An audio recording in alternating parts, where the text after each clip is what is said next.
bagian neraca saldo setelah penyesuaian adalah daftar saldo yang telah disesuaikan, dan nantinya daftar saldo tersebut akan digunakan untuk menyusun laporan keuangan. Nah, sehingga materi kali ini kita akan lanjut ke laporan keuangan, khususnya laporan laba rugi perusahaan dagang. Nah, sebelumnya Ibu mau tanya, di sini ada yang pernah berjualan atau mungkin memiliki usaha kecil di rumah? Pernah, Mbak Syifa. Kira-kira kalau misalkan ketika berjualan, gimana cara mengetahui untung atau ruginya? Dan mencatat tunggu hasil penjualan kurangi dengan biaya pembelian barang. Berarti benar ya, kalau misalkan kita berjualan, pasti kan akan mencatat hasil masuk berapa, hasil keluar berapa. Nah, perhitungan tersebut akan masuk ke dalam laporan keuangan. Nah, namanya itu laporan laba rugi. Nah, hari ini kita akan belajar terkait pengertian dan tujuan penyusunan laporan laba rugi, kemudian identifikasi komponen-komponen apa yang ada di dalam laporan laba rugi, dan menyusun laporan laba rugi perusahaan dagang sesuai dengan format standar akuntansi. Nah, sebelumnya Ibu mau tanya, apa itu laporan laba rugi? Ada yang tahu? Laporan laba rugi itu laporan keuangan yang berisi tentang pendapatan perusahaan yang akan digunakan untuk apa atau perusahaan. Baik, betul sekali. Tepuk tangan untuk Mbak Elita. Jadi betul yang dijelaskan oleh Mbak Elita bahwa laporan laba rugi ini merupakan laporan keuangan yang menyajikan informasi terkait pendapatan yang diterima perusahaan dan beban yang dikeluarkan oleh perusahaan.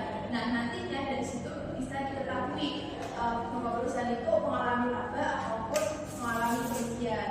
Selain itu juga dengan laporan laba rugi bisa membantu pemilik usaha ataupun manajer dalam mengambil keputusan bisnis. Nah, ada yang tahu komponen laporan laba rugi apa aja sih? Pendapatan, laba, OPP. Nah, betul sekali. Kita bahas satu-satu ya. Yang pertama itu pendapatan penjualan. Ini merupakan besaran uang yang diterima perusahaan dari pelanggan atas penjualan barang dagangan. Nah, di sini yang digunakan adalah penjualan besi. Nah, bagaimana sih cara kita mengetahui penjualan besi? Nah, caranya itu dengan penjualan, kurangi rekening penjualan, dikurangi dengan potongan penjualan, sehingga menghasilkan penjualan besi. Nah, kenapa rekening penjualan itu masuk ke dalam pengurang? Karena kan kalau misalkan kita mengirim barang pada konsumen, kan kita tidak tahu ya kondisi di jalan. Mungkin saat diterima konsumen itu mengalami kerusakan. Nah, nantinya akan dikembalikan ke perusahaan sehingga menjadi pengurang. Potongan penjualan juga sama. Ketika perusahaan ini memberikan potongan penjualan kepada pembeli, ini akan mengurangi harga dari yang seharusnya sehingga menjadi pengurang. Nah, komponen yang selanjutnya adalah harga pokok penjualan. Ini merupakan total seluruh biaya langsung maupun tidak langsung yang dikeluarkan perusahaan untuk operasional atau untuk menghasilkan barang. Nah, bagaimana itu cara kita mengetahui harga pokok penjualan? Nah, caranya itu dengan persediaan awal barang dagangan ditambah dengan pembelian bersih, menghasilkan persediaan barang dagangan siap untuk dijual, kemudian dikurangi dengan persediaan akhir barang dagangan sehingga menghasilkan harga pokok penjualan. Nah, pembelian bersih ini konsepnya sama seperti yang tadi penjualan besi, yaitu pembelian dikurangi dengan harga pembelian, kemudian dikurangi dengan potongan pembelian. Nah, kemudian komponen yang ketiga adalah laba kotor. Laba kotor, kenapa disebut laba kotor? Karena belum dikurangi dengan biaya operasionalnya, sehingga disebut dengan laba kotor. Nah, didapat dari mana? Didapat dari penjualan besi dikurangi dengan harga pokok penjualan.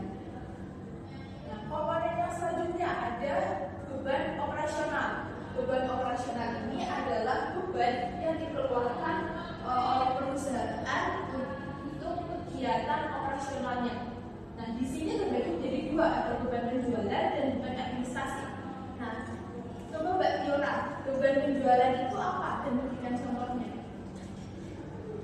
Penjualan itu yang ada saat adanya penjualan dan itu biasanya terjadi itu kayak di luar dari beban operasionalnya. Kalau penjualan itu misalnya biaya iklan, biaya angkut barang. Nah, kurang lebihnya seperti itu ya. Tepuk tangan untuk Mbak Tiona. Nah, jadi beban penjualan ini beban yang berkaitan dengan biaya yang dikeluarkan untuk penjualan barang. Nah, contohnya tadi seperti disebutkan beban iklan, kemudian ada beban sewa gedung, untuk itu masuk ke dalam beban penjualan. Kemudian yang kedua ada beban administrasi. Beban administrasi adalah beban yang dikeluarkan perusahaan untuk operasional kantor. Nah, contohnya apa? Ada yang tahu? Pembelian kantor itu sebagai sepatu. Ya, betul sekali. Tentang Mbak Ita. Ya. Seperti yang tadi sudah disebutkan, itu contohnya itu ada beban perlengkapan kantor, kemudian beban penyusutan, ada beban sewa kantor, beban listrik kantor, itu masuk dalam beban administrasi. Komponen yang selanjutnya ada laba operasi. Nah, tadi ada laba kotor di sini, kemudian ada laba operasi. Nah, bedanya apa? Kalau laba kotor tadi kan belum dikurangkan dengan biaya operasional. Kalau laba operasi ini sudah dikurangi, tapi belum dikurangi dengan bunga dan pajak, sehingga masih disebut dengan laba operasi. Nah, komponen yang selanjutnya ada pendapatan lain-lain dan beban lain-lain. Pendapatan lain-lain ini adalah pendapatan yang diperoleh dari sumber lain di luar aktivitas operasi utama. Tadi kan kalau misalnya dari aktivitas utama ini masuknya ke dalam pendapatan penjualan. Nah, contohnya misalnya ini perusahaan mebel yang menjual mebel. Kegiatan utamanya ya menjual mebel. Jadi pendapatan yang diterima itu masuk ke pendapatan penjualan. Nah, di luar pendapatan dari penjualan mebel ini masuk ke pendapatan lain-lain. Contohnya apa? Contohnya itu adalah pendapatan bunga. Kemudian ada keuntungan dari penjualan aset. Nah, kemudian ada yang namanya beban lain-lain. Konsepnya sama seperti pendapatan lain-lain. Beban yang tidak ada kaitannya langsung dengan operasional. Jadi di luar beban penjualan dan beban administrasi. Nah, contohnya apa? Contohnya itu ada beban bunga. Kan biasanya perusahaan ini melakukan hutang ya pada bank. Setiap bulan pasti kan membayar bunga. Nah, jadi beban bunga ini masuk ke dalam beban lain-lain. Nah, kemudian komponen yang terakhir itu ada laba bersih. Nah, disinilah kita bisa mengetahui apakah perusahaan atau usaha kita mengalami keuntungan ataupun kerugian. Nah, di sini laba bersih diperoleh dari pendapatan dikurangi dengan semua biaya, termasuk pendapatan penjualan, biaya operasional, bunga, dan pajak. Nah, sampai sini apakah bisa dipahami? Bisa. Ada yang ingin ditanyakan terlebih dahulu? Kalau tidak ada kita lanjutkan ya.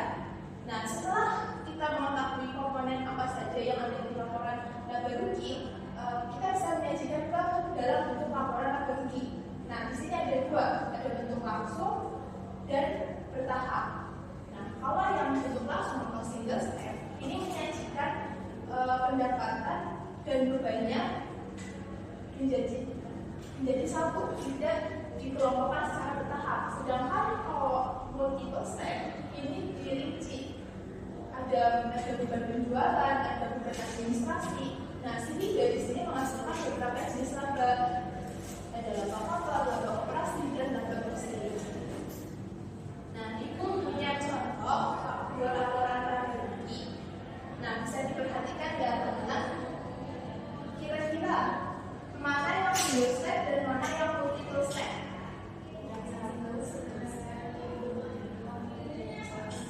Ya, betul sekali. Yang satu itu single step dan yang kedua multiple step. Bisa diperhatikan kalau yang single step ini menjadi satu. Tidak diberikan all Jadi dikelompokkan ada beban penjualan, ada beban administrasi, dan ada beban di luar usaha. Pendapatan juga sama, ada pendapatan dari penjualan, ada pendapatan di luar usaha. Kalau di sini kan menjadi satu ini. Nah, sampai sini paham? Sebelum mengerjakan tugas ada yang ditanyakan terlebih dahulu. Nah, kalau tidak ada, ibu mau kalian membentuk dua kelompok. Nah, akan ada tugas dari ibu yang harus kalian selesaikan dalam waktu 5 menit dan kelompok yang cepat, yang sudah selesai langsung maju ke depan untuk mempresentasikan. Nah, ini kelompok 1 ya, yang enggak kelompok ya. Nah, bisa dibacakan ya.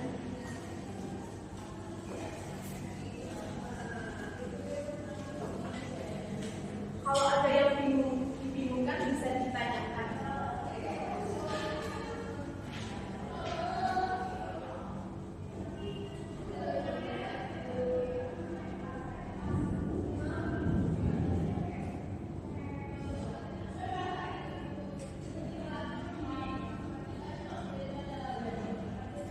Apakah sudah selesai? Siapa kelompok yang mau maju?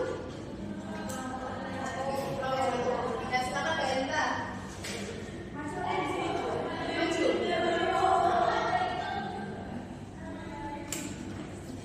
Jadi pura-pura barunya itu yang pertama durasi katanya ada kita. Yang kedua total PP-nya itu 400 juta, jadi laporannya itu 120 juta. Selanjutnya ada total perusahaan itu 105 juta 500 ribu, dan total pendapatannya itu total rumah dan pendapatan lainnya itu total produksinya 250 juta 500 ribu. Nah, kelompok dua apakah sama?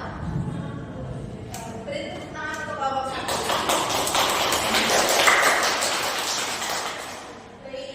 Karena kalian sudah berkelompok, pasti kalian sudah paham terkait dengan materi laporan ini. Nah, di sini akan ada kuis.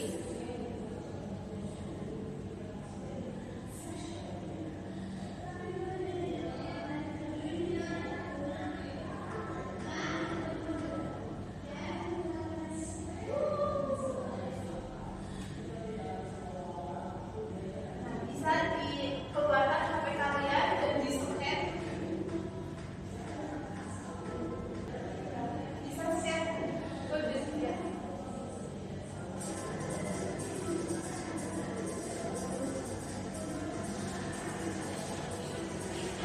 Sudah, kita mulai ya. 1, 2, 3.